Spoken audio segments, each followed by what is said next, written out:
Welcome back to our channel inside medical education. दोस्तों, आज के इस वीडियो में हम सीरम एमाइलेज ब्लड टेस्ट के बारे में बात करेंगे। तो चलिए शुरू करते हैं।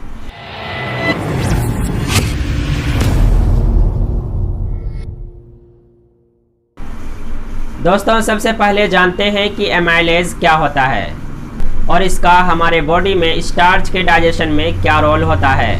तो चलिए बात करते हैं कि एमाइलेज क्या है। दोस्तों, एमाइलेज एक तरह का एंजाइम है जो कि पेनक्रियाज और सैलिवरी ग्लैंड्स के द्वारा बनाए जाते हैं। दोस्तों, जब हम खाने के रूप में कार्बोहाइड्रेट का इस्तेमाल करते हैं, उन्हीं कार्बोहाइड्रेट्स का एक टाइप है स्टार्च। इसी स्टार्च के डाइजेशन में हमारे बॉडी में जो एमाइलेज एंजाइम होता है उसका बहुत बड़ा रोल होता है, क्योंकि स्टार्च से ग्लूकोज बनाने में एमाइलेज एंजाइम का ही रोल होता है। यानी एमाइलेज एक ऐसा एंजाइम है जो कि स्टार्च को ग्लूकोज के रूप में तब्दील करता है, और जब हमारे सेल्स को एनर्जी की ज़रूरत पड़ती है यही ग्लूकोज का इस्तेमाल किया जाता है। तो चलिए अब जानते हैं कि किन किन खुराकों में स्टार्च पाए जाते हैं। दोस्तों, चावल, गेहूँ, मकई और पोटैटो में स्टार्च की मिकदार बहुत ज़्यादा होती है, बल्कि इसके साथ साथ और भी कई फूड्स हैं जिसमें स्टार्च पाए जाते हैं। चलिए अब बात करते हैं कि हमारे ब्लड में सीरम एमाइलेज एंजाइम का नॉर्मल लेवल कितना होना चाहिए। दोस्तों, सीरम एमाइलेज एंजाइम का नॉर्मल लेवल तकरीबन 30 से 110 यूनिट पर लीटर होना चाहिए। लैब यूनिट्स और एज के अकॉर्डिंग सीरम एमाइलेज एंजाइम का नॉर्मल रेंज वेरी कर सकता है। तो चलिए अब बात करते हैं कि सीरम एमाइलेज एंजाइम का नॉर्मल लेवल हमारे ब्लड में किन किन क्लिनिकल कंडीशन में ज़्यादा और कम हो सकता है। दोस्तों, पेनक्रियाटाइटिस का पता लगाने के लिए सीरम एमाइलेज ब्लड टेस्ट खास तौर पर कराया जाता है, लेकिन इसके साथ साथ और भी बहुत सारे ऐसे डिजीज़ कंडीशन हैं जिसमें कि सीरम एमाइलेज एंजाइम का लेवल बढ़ सकता है। तो चलिए अब हम उनकी बात करते हैं कि वे कौन कौन से क्लिनिकल कंडीशन हैं जिसमें पेनक्रियाटाइटिस के अलावा भी हमारे ब्लड में सीरम एमाइलेज एंजाइम का लेवल नॉर्मल से कम या ज़्यादा हो सकता है। दोस्तों, सीरम एमाइलेज एंजाइम का लेवल यदि नॉर्मल से ज़्यादा है तो यह एक्यूट पेनक्रियाटाइटिस की तरफ इशारा करता है। यानी अगर हमारे पेनक्रियाज में एक्यूट इन्फ्लामेशन हुआ है तो उस कंडीशन में सीरम एमाइलेज एंजाइम का लेवल नॉर्मल रेंज से ज़्यादा हो सकता है। नेक्स्ट कंडीशन आती है पेनक्रियाज, ब्रेस्ट, कोलोन, ओवेरी और फेफड़ों के कैंसर में भी सीरम एमाइलेज एंजाइम की मिकदार नॉर्मल से ज़्यादा हो सकती है। दोस्तों, जब पेनक्रियाज में किसी भी तरह का सिस्ट हो तो उस कंडीशन में भी सीरम एमाइलेज का लेवल नॉर्मल से ज़्यादा हो सकता है। इसके बाद नेक्स्ट कंडीशन है peptic ulcer, appendicitis and intestinal obstruction.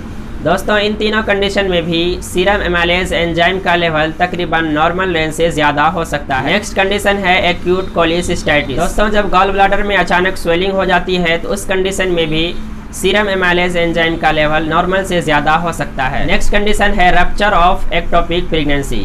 दोस्तों, सबसे पहले जानते हैं कि एक्टोपिक प्रेगनेंसी क्या होता है। नॉर्मली जो एम्ब्रायो होते हैं वो यूट्रस में इम्प्लांट होते हैं, लेकिन एक्टोपिक प्रेगनेंसी के केस में एम्ब्रायो का इम्प्लांटेशन यूट्रस के अतिरिक्त और किसी भी अंग में हो जाता है। जब यूट्रस के अतिरिक्त और किसी भी अंग में एम्ब्रायो का इम्प्लांटेशन हो जाए और वो वहाँ पर रप्चर कर जाए तो उस कंडीशन में भी सीरम एमाइलेज एंजाइम का लेवल नॉर्मल रेंज से ज़्यादा हो सकता है। नेक्स्ट कंडीशन है इन्फ्लामेशन ऑफ सैलिवरी ग्लैंड्स। दोस्तों, जब सैलिवरी ग्लैंड्स में सूजन हो जाता है तो उस कंडीशन में भी सीरम एमाइलेज एंजाइम का लेवल नॉर्मल रेंज से ज़्यादा हो सकता है। इसके बाद जो नेक्स्ट कंडीशन है वो है डायबिटिक कीटोएसिडोसिस।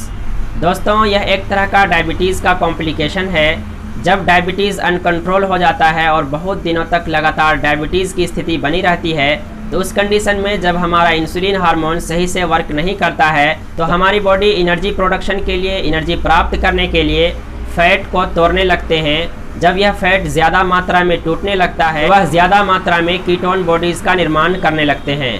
तो ऐसी स्थिति में भी सीरम एमाइलेज एंजाइम का लेवल नॉर्मल रेंज से ज़्यादा हो सकता है। इसके बाद जो नेक्स्ट कंडीशन है वो है अल्कोहल का सेवन। दोस्तों, अल्कोहल के सेवन करने वाले व्यक्ति में भी सीरम एमाइलेज एंजाइम का लेवल नॉर्मल से ज़्यादा मिल सकता है। इसके बाद नेक्स्ट कंडीशन है IBS यानी इन्फ्लामेटरी बाउल डिजीज़। दोस्तों, इन्फ्लामेटरी बाउल डिजीज़ के कंडीशन में भी सीरम एमाइलेज एंजाइम का लेवल नॉर्मल रेंज से ज़्यादा हो सकता है।